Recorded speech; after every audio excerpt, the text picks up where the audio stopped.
आज के इस वीडियो लेक्चर में 11.1 का लास्ट क्वेश्चन हम लोग देखेंगे। क्वेश्चन है 7। प्रश्न 7। एक समकोण त्रिभुज की रचना कीजिए जिसकी भुजा ब्रैकेट में लिखा हुआ है कि कर्ण के अतिरिक्त, मीन्स आपको कर्ण नहीं दिया है, आपको आधार और लंब दिया है, 4 सेंटीमीटर तथा 3 सेंटीमीटर लंबाई की हों। फिर एक अन्य त्रिभुज की रचना कीजिए जिसकी भुजाएं दी हुई त्रिभुज की संगत भुजाओं की 5/2 गुनी हो। ठीक है बेटा, चलिए हम लोग क्वेश्चन नंबर 7 का रचना करना सीखते हैं।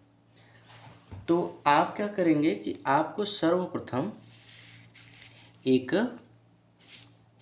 रेखाखंड खींचना है 4 सेंटीमीटर का। कितने?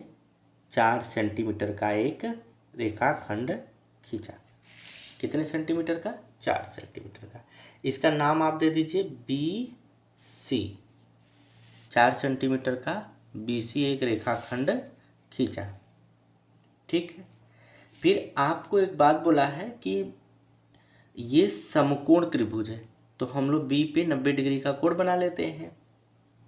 B पर 90 डिग्री का कोण बनाया, तो B पर आप 90 डिग्री का कोण कैसे बनाएंगे? आपके पास चांदा होगा तो आप उसकी मदद से बना सकते हैं।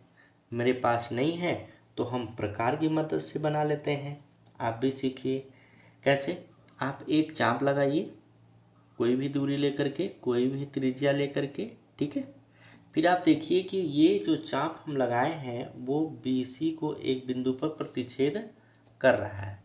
जिस बिंदु पे ये प्रतिच्छेद कर रहा है उस बिंदु से एक अन्य चाप लगाइए जो पहले चाप को एक बिंदु पर प्रतिच्छेद करता है।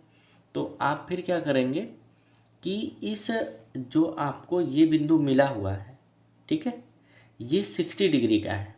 ठीक है। अब ये 60 डिग्री का है, यहाँ से एक और अन्य चाप लगाइए, तो ये 60 और 60 120 डिग्री का कोण बन गया है।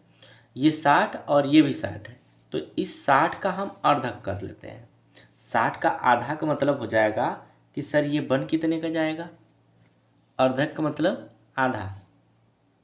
आधा जब इसका करते हैं हम लोग तो पता है आपको कि ये कितने डिग्री का बन जाएगा? ये हो गया 30। ये 60 और 30 मिलके कितने के हो जाएंगे? 90। तो यहाँ से हम लोग 90 डिग्री का एक कोण बना लेते हैं। यहाँ लिख भी दे रहे हैं कि ये 90 डिग्री का कोण है। हमें B और C तो पहले से ही पता था, 4 सेंटीमीटर। अब हमें A नहीं पता है, A पॉइंट ढूंढना है। तो एक और आपको भुजा दिया है 3 सेंटीमीटर का, तो B पर प्रकार का नोखा रखिए और 3 सेंटीमीटर का एक चाप लगा लीजिए। 3 सेंटीमीटर का कुछ इस तरीके से यहाँ आप अंकित कर लीजिए A। क्या अंकित कर लेंगे? A आप अंकित कर लीजिए। ठीक है, A अंकित कर लीजिए। ठीक। अब A को आप C से ज्वाइन कर दीजिए। A को C से मिलाया, A को C से मिलाया। ठीक। अब आप जैसे पुरानी विधियां करते थे, आपको इसे 5 और 3 के अनुपात में बांटना है। तो आप इसको कैसे बांटेंगे? ध्यान दीजिएगा।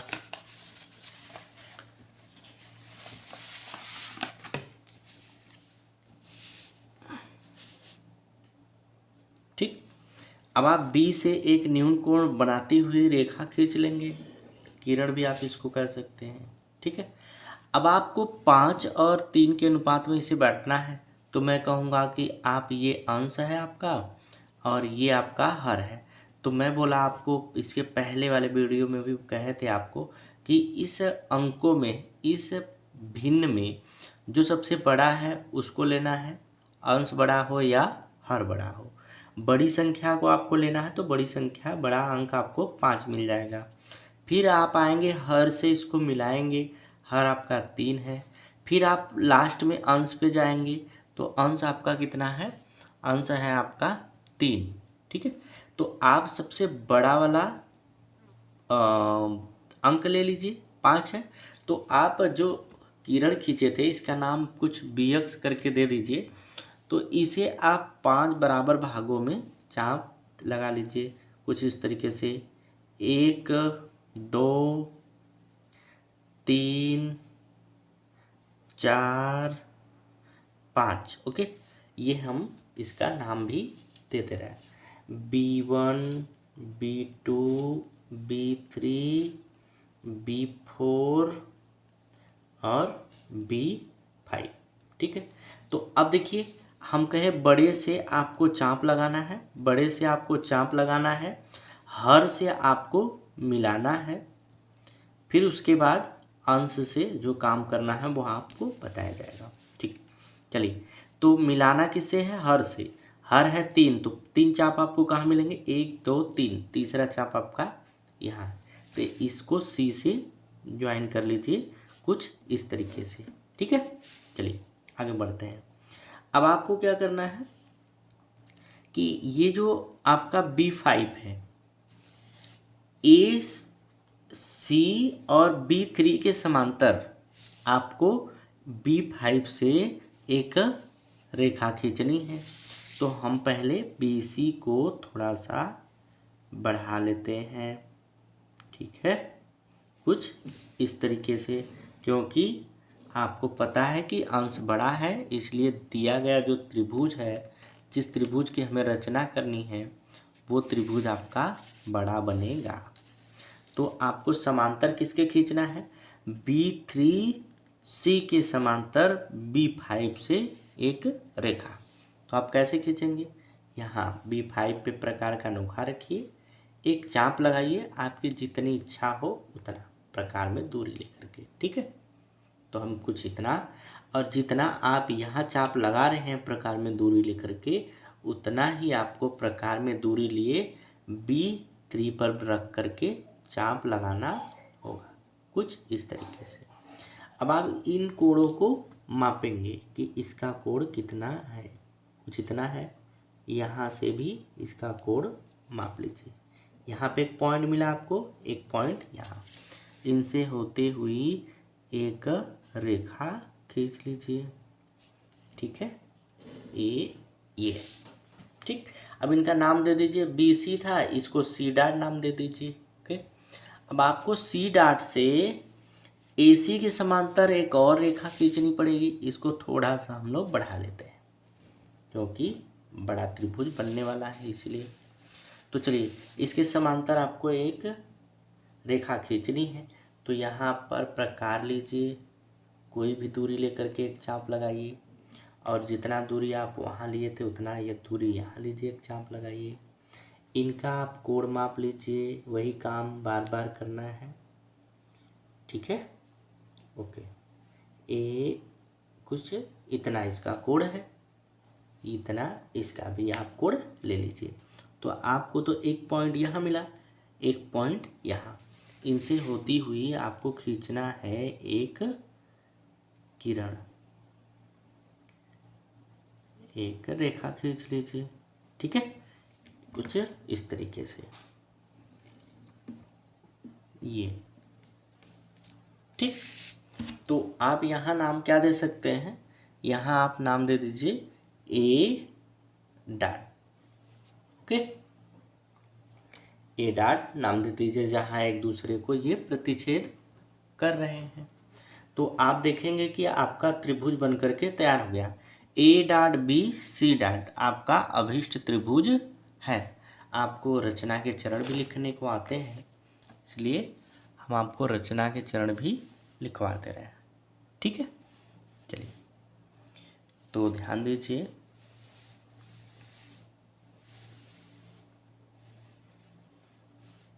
ठीक, चलिए देखिए, सर्वप्रथम हम लोग क्या किए थे कि एक रेखाखंड BC बराबर 4 सेंटीमीटर तथा बिंदु B पर 90 डिग्री का कोण बनाया, कोण CBX, आप इसका नाम दे सकते थे CBX। ओके, ये एक कोण बनाया। BY किरण पर रेखाखंड AB बराबर BY यहाँ नाम दे देते हैं हम लोग BY किरण पर रेखाखंड ए बी बराबर 3 सेंटीमीटर का एक चाप लगाया। यहाँ पे बी और ए 3 सेंटीमीटर का एक चाप लगाया, ठीक है, 3 सेंटीमीटर चाप, तथा ए सी को मिलाया, ए को सी से मिलाया, ए बी सी एक त्रिभुज हमको मिल जाता है। इससे प्राप्त त्रिभुज ए बी सी है। बी पर एक न्यून कोण बनाती हुई एक किरण बी एक्स खींचा, ठीक है, ये खींचा, जिसे 5 बराबर भागों में विभाजित किया, 5 बराबर भागों में विभाजित किया। B3C को मिलाया, B3C को मिलाया तथा इसके समांतर B5C डॉट खींचा, जो BC को बढ़ाने पर C डॉट पर प्रतिच्छेद करती है या करता है।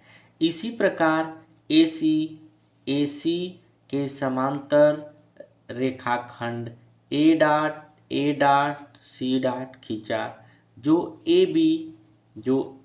और बी की बढ़ाई गई भुजा पर ए डॉट पर प्रतिच्छेद करती है। अतः त्रिभुज A dot B C dot प्राप्त हुई। यही हमारा अभिष्ट त्रिभुज था। इसी त्रिभुज की हमें रचना करनी थी, A dot B C dot, ठीक है। चलिए हम रचना के औचित्य भी देख लेते हैं। ओके, चलिए, तो आप देख रहे होंगे कि ए डॉट सी डॉट आपका समांतर है ए सी के, इसलिए ये जो त्रिभुज है, बड़ा वाला त्रिभुज और ये छोटा, ये बड़ा वाला त्रिभुज और ये छोटा वाला त्रिभुज आपस में समरूप होंगे। ये समरूप का चिन्ह है। अगर वो त्रिभुज समरूप हैं तो आप कह सकते हैं कि इनकी जो भुजाओं का अनुपात होगा वो बराबर होगा। तो हम लेते हैं, हम बड़ा त्रिभुज बनाए हैं, इसलिए पहले बड़ी भुजा लेंगे बटा में छोटी भुजा।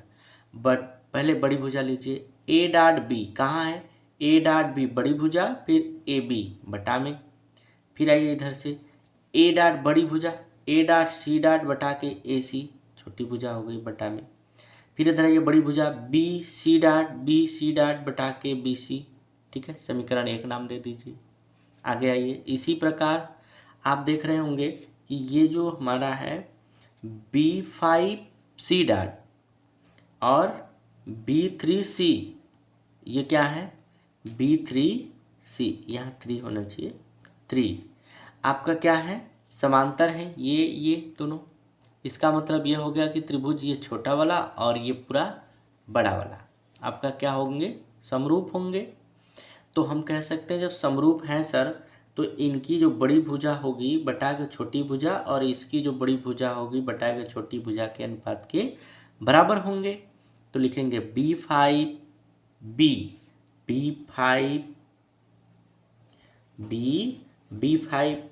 हो गया ये बटा के B3, ठीक है, बड़ी भुजा बटा के छोटी भुजा बराबर, फिर यहाँ देखिए BC डॉट बड़ी भुजा बटा के छोटी भुजा। और ये ध्यान दीजिएगा आप कि B5 मेरा कितना था, ये तो हमें पता ही है कि हम 5 में ये 1 2 3 4 5 तो हम चाप लगाए ही थे। और मेरा B3 कितना है, B3 कितना है, चाप लगा हुआ 1 2 3, ये 3 चाप लगे थे और ये इसके भी बराबर है।